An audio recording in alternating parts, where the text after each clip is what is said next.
Well, welcome everybody to the kickoff of Save Your Photos Week. And watching that little video, first I was going to be like all excited, but then I look at that video and I think, wow, this is important work we're doing. And many people have impacted. And I was just thinking of all the lives that have been impacted with other kinds of weather extremes just since the LA fires all throughout the world, really. So welcome. My name is Cathi Nelson. I'm the CEO and founder of the Photo Managers. We are a worldwide membership organization of professionals who help families and businesses organize, manage, and tell their family stories with their photos, videos, and keepsake items. We're passionate about that work.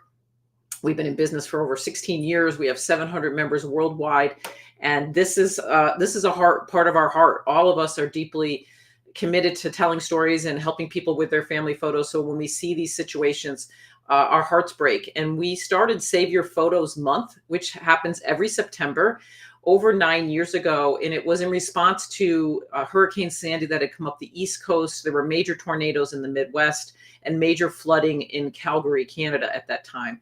And we had a conference, and we sat together at the conference at a little table and talked about what can the photo managers do as an organization to give back and to help people. And one of the things we realized, a big part of that is education, right? So we started Save Your Photos Month, where every month throughout the month of September, we big free training webinars and all sorts of information. But what just happened with the LA fires and things like that, I realized we shouldn't wait a whole nother month before we give people, not till September, before we give people the information that they need. And so that's why we started this year, Save Your Photos Week. We will also do Save Your Photos Month in September. But for this special week, we have classes every day with amazing instructors that have given their time and their expertise to help you. Tomorrow, we have Disaster Proofs Your Memories, How to Protect from Fire, Flood, and More with Krista Kay and Kristen Goodman. We have Digitize Your Photos Like a Pro, where we'll have one of the Epson experts on Sunday showing you how the Epson Fast Photo works, but also we'll be doing other demonstrations as well. And again, you can look on our website and you can look on the YouTube channel to find out what else. In the meantime, before we jump in and get started and I introduce you to Haleh in a minute, please sign up for saveyourphotos.org so you'll be notified when these events are going live. And then also, it's really important to us. We're trying to build our subscription to our YouTube channel. Like so many, you see this all the time, anybody you ever go on YouTube, but please subscribe to our channel. It's really helpful and it will help people find this information. And I didn't realize when I speak at this time in the day, there's a bright thing of sunshine coming onto my forehead. So, but that doesn't matter. You're all here to learn from Haleh. So I'm thrilled now to bring Haleh on. She is here in LA. She contacted me probably a month ago now, Haleh, right? Saying, about 5 weeks ago. Yeah. I need and want to give back to my community. We've been devastated here in LA. What can we do? And she had this amazing vision of helping by scanning families' photos for free as a way to give back. And so we are the beginning this whole weekend. Her goal, it's called LA Strong, the scanning event. Our goal is to scan 250,000 photos. We do, when we set that goal, that might be an aggressive goal, but Haleh has jumped right in. So tell me about your, what motivated you to start this event, and how does that tie into your personal mission as well? Yeah. Thank you so much. First of all, thank you so much for helping me do this event. It wouldn't not have been possible without the help of the photo managers. But I want to introduce myself. My name is Haleh Shoa. I am the CEO and founder of Pictureli. We are a premier photo organization and archiving and design studio in Los Angeles. And, we've been helping families and businesses for the last 9 years. And I met Cathi shortly after I decided, I need to do this business because I really love working with family photos and stories and things like that. And of course, when the fires happened, I thought, oh my gosh, how do I even help my city out?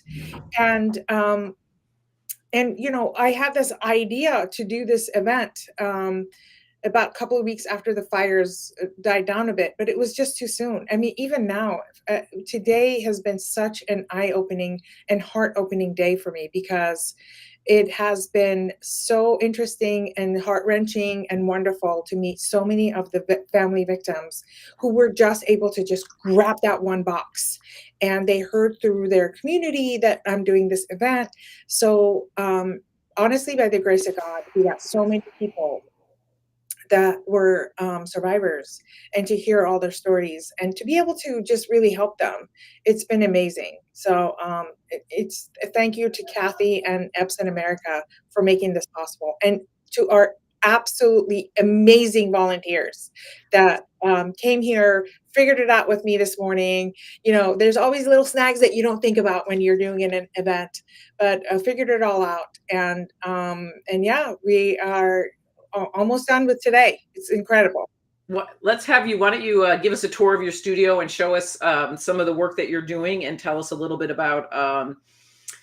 You already told us some before we came on air, some amazing stories of what people were bringing in the boxes of photos. Not just no, you tried to help people to think about 500 photos, but it's hard when you're looking at your. Yeah, I mean, I can talk about that now. So, you know, as with any event, you know, we want to make sure that we are serving as many people as possible. So we thought, okay, how many, you know, because we have a fast photo as well. We don't scan the way we're scanning today. We usually scan as a TIFF file. I don't need to get too technical, but we thought, okay, 500 photos, you know, we need about a half an hour. So today we had so many families that came with so much more. And, you know, thank goodness that we had the space in our schedule today to be able to accommodate a lot more than 500 for these families, because they all had incredible stories to tell in terms of how they left, you know, what their timeline was. You know, I dropped off my kids at school and something in my gut told me, oh my gosh, I shouldn't go play tennis because I just knew that I was going to get a call from school. Like, it's just like all these stories of people kind of knowing that the winds were so strong that if just a teeny little spark happened, everything would be up in flames. So a lot of the families kind of had that hunch, and it was interesting that these are the people who were able to save their photos, but so many, as we know, so many people were not. Yeah. But yeah, I'm gonna step on out into the studio and grab my phone and give you guys a tour. BRB. One of the things too that I think is just amazing. We think like how fast that disaster can happen, and I think one of the messages of Save Your Photos Month has always been how to be prepared before the disaster strikes. But it's hard to be motivated to do things. It's one of those things you're going to get to someday. Like, I'm going to go through and curate, organize my photos enough to scan the ones I care most about, or I'm going to back up my photos. It's actually World Backup Day on March 31st. So not only are our photos at risk of being through major weather events, but also just technology crashes, or hard drives crash and things happen. So all right, Haleh, there you go. You're gonna take us through and show us what's happening. Yeah, introduce I'm on us to my the phone. volunteers and Yeah, I'm gonna bring you guys over to where we're scanning right now. So this is the entrance. I'm gonna give you guys a little tour. This is the entrance to my stunning office, and here is one of our lovely volunteers who I've known for decades. We're not going to say how long.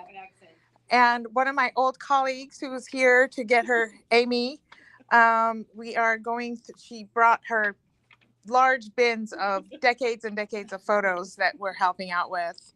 And we have 6 stations set up. And, so Epson was very generous with donating 6 stations. And Ivy is one of the sponsors and also one of the survivors. Ivy, can you tell us a little bit about your story? We're on a YouTube Live with the photo managers. Hi. Well, I'm a 30-year resident of Pacific Palisades, and I had been living in an apartment building on Sunset Boulevard. And my home is smoke damaged, but still standing. So it's still going to be a long journey back, but at least I do have my pictures and my family mementos. Absolutely, yeah. And she's helping right now. She's helping Amy organize all of her family memories, which is awesome. And over here we have Alan, who is, are you still working on the Platt client? I am. Yep. And so we're just doing it. Lift your camera up you're showing the scanner. Okay, I see. Yeah, we're doing it. So we had every client come through and fill out one of these things so we can know what their last name is, if they wanted to have an event for specific photos and what the event date is. One of the amazing things about the fast photo is that you can actually put a date on the photos as you're scanning them. So, of course, as you guys know, I really don't like to give photos back to my clients that are dated March 21st of 2025, because what are they supposed to do with that? So one of the amazing things about working with photo organizers is that we help our clients make sense of the mess that they have. So as clients were coming through today, even if their items were not organized, we were sort of teaching them to put things in either years or decades. And today we weren't that busy, so we were really able to help clients, as Ivy is right now. We're able to help them with the organization. So I wonder if all the people watching or that are going to be watching this video in the future, doesn't those boxes of photos look familiar? I mean, it's like we all think we have this unique box of photos, but that's what like what not just boxes, but things in frames, things in bags, so many things. This is like what we get from every single client, super old things like this that were part of a scrapbook at one point, but then they became not part of a scrapbook somehow. Right, Amy? You probably inherited this from your mom, right? Like, as so many of our clients do. Yeah, exactly. Like so many generations of photos. It's crazy. I know. So yeah, and I'm just going to show you guys the rest of the studio so people can sort of see what we got going on here. I had 4 days to pretty much build the studio out, and color, floor, everything. And in this room, hi ladies, I'm coming through. Hi. Or I'm eating. Oh, it's okay. Okay. You can eat. So this is a room where this is how we typically get our client stuff. So it can either come semi-organized in these little bins, which this client did. And otherwise, I mean, this room full of photos, you guys, was all one client. I had to order a bobtail truck to get it over here.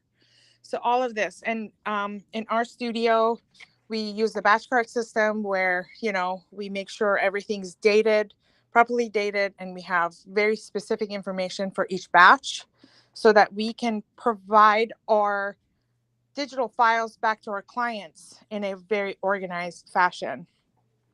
Gabby over here is our social media manager extraordinaire marketing. Working on it And now. we get things like, again, everyone has these incredible albums that they just got the album from the photographer, but they want the album scanned. So many albums.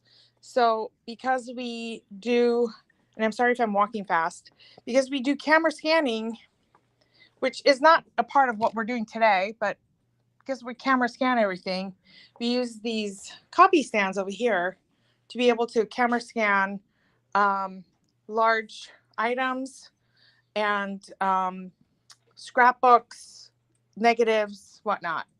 And here's my studio manager, George. Hello. And Kobe is our digital and everything else. And so you guys are meeting some of my lovely employees. And that's basically amazing. That's amazing, Haleh. On another note, I mean, you're giving back in such a beautiful way, but that's a 9-year labor of love of creating a business to that level that you have, and the people that you have. Yes, thank you. And I think one thing, just that importance, like those people whose photos you have are going to be safe. But I think it was interesting. You used words that I hadn't thought of yet, because of course I live on the East Coast, so I'm in Connecticut. You're out there in LA, but fire survivors. Is that the word that you use? I thought, is that the word? Or do people call themselves fire survivors or survivors? I don't know. I have to ask. Ivy, Kathy's asking me an interesting question in terms of semantics. Do you guys refer to yourselves as fire survivors? You guys feel like you're survivors? We jokingly call ourselves refugees. Fire refugees is really. Wow, that's a powerful. I mean, I think that's the thing about, so the idea that when you lose everything, right, you become a refugee. And I think the thing that we know that it's our what connects us as humans, right, is our photos. It's a huge part of our lives, and it's how we remember the past, and they are priceless when they're gone. It's hard to so that's kind of the message all week of Save Your Photos Week is really, how do you protect what's priceless and be prepared before a disaster like a fire or a hurricane or a flood or winds. And, so many things. Like here in Connecticut, sometimes we feel like, oh, maybe we're safe from that. But there was last summer, there was like a micro burst of rain. And I think, I don't know, 8 inches of rain fell in like an hour in one town, and a river that never had flooded ever suddenly flooded. And, anybody who had photos in their basements and things lost everything. So it's something it's a risk that everybody faces anywhere in the world that they are. Yeah, absolutely. So Exactly. are there any questions coming in, Rebecca? And also people there, how many spaces do you have? If anybody's here, if you have family in LA and or you're watching us from LA, can they still sign up? And what is the opportunity to still participate? Absolutely. They can still sign up. We have plenty of spaces tomorrow and Sunday. We'll be here from 10 a.m. until 5 p.m. And the instructions are all on the page of my website. It's the, I think Rebecca has it that she can post. But I can also post when I go back into my use my computer. But yeah, we have plenty of spaces. Please do come back. Tell your friends, tell your family members, post it on your social, follow us on social so you can see our posts, so you can pass that out as well. And another thing I'm looking forward to doing, and those that are photo managers that might be listening, but Epson was so generous to give us quite a few of those scanners. So we're going to have a lending library. We already have a group working to put something similar together in Asheville, North Carolina. We have photo managers there. I think they've located a church. They're going to do it later in the spring. But it's something that we hope we can duplicate around the country if we get small groups of people. But like Haleh, also, I think it was important the way you said that you knew it was too soon. And even now it may be a little too soon. I mean, there's so many things that are happening for people after a disaster like that, but we're available. We want to help. And we have the resources through all week. We'll have, like, again, I mentioned these amazing classes that will teach you how to do this with all sorts of great speakers. And we're here to offer support in any way that we can. So Haleh, thank you. This has been amazing. Please, again, remember to subscribe to our YouTube channel and sign up to watch the rest of the events. And any other words that you want to say? I know this has been, you woke up early, like 4 a.m. Like, it's been quite an undertaking to put this together. And any other final words you want to say? You just never know when a disaster hits. So go on photomanagers.com, look up your area, hire a photo manager. We do miracle just like, this is what we do day in and day out. We're experts at this. It is so overwhelming to do your own photos. I say all the time, I wasn't able to do my own photos. I had to hire my team to do my photos because I wasn't able to. It's hard. I'm a great curator. I've been hired by multi-billion-dollar companies to curate their photos. And when it came to curating mine, I was like, I don't know which one I like more. I like all of them. They're all my babies. So it's really important to get the help of someone else. Even if it's not a photo manager, get the help of someone else that can help you along with this. And don't wait. Start one little box at a time, envelope at a time. And, one of the things that we teach is that, you can put all your like for likes together, all your loose boxes of photos together, all your tapes together, all your albums together. And then that way, you know what you have and you know where to start. And my recommendation for analog to digital is always start with your albums first, because that is something that either you, your mom, your grandmother, somebody in the family spent the time to organize. So we recommend to take out the overwhelm. We recommend starting with albums before going into the loose photos. So that's good. And then, of course, like the tapes and the films and all that stuff, you can just hire a company locally to do that. Of course, hire photo manager. We have all the equipment here, and we service clients worldwide. So, but again, you can go on the photo managers and find someone local to you. But that's just my word of advice. Like, the tenets of photo organizing is to make sure you gather everything first and then you begin the project, whether it's digital or analog.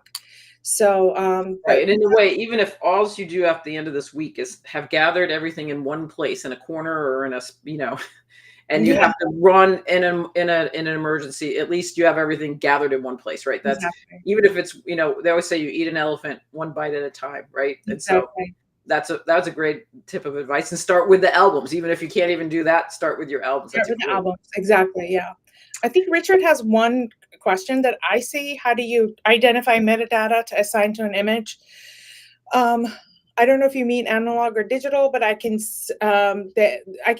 explain that in terms of analog. When we're looking at a photo, the hardest photos to identify would be the 80s and 90s because they all look exactly the same. They're all 4x6s, and they're more or less very similar to each other. So we use clues of hairstyle, cars, things like that to be able to identify. Other than that, 70s, 60s, 50s, 40s, and before, the clues are all over the photos themselves, the shape of the photos, the deckling edges. And there's so much learning that goes into just immediately knowing what the period of a photo is. But there's a ton of resources on the photo managers as well as just on Google. You know what's a fun one I love is somebody calls it, maybe it was you, I don't know who said it, but barrettes to braces to barrettes, or like trying to identify how old kids are. Like they all have braces usually in middle school, so if you're trying to identify the age of somebody's children, oh, here's the braces year, so we have a pretty good idea when that is. So it's funny how those, like you said, there's clues in photos. A woman came in here with 7 children, and she was like, I don't know which one this baby is. And I'm like, it's okay. I mean, she was crying, saying, I feel so guilty. I don't know which one my baby is. So we flipped it, and the date was on the back, and she's like, oh my God, I know which one my baby is. Yeah. And that's another trick actually that photo managers use, if you're listening, is if you have a ton of loose photos, you flip it on the back and you organize the backs, and they miraculously will come together. Organize it by size and by what's on the back. And that's all the tips I'm going to give out to. There's a method to the madness, right? Yeah. Another person can organize a family's lifetime of photos a lot faster than you can of your own. Gosh. Like somebody says, okay, so how much can you do in an hour? And I can do 1,000 photos in an hour. I can organize 1,000 photos. That's a lot of photos. That's a whole shoebox. So, but I have a good decision making if it's not mine, once again. If it's not mine, I can make a decision pretty quickly. Yeah.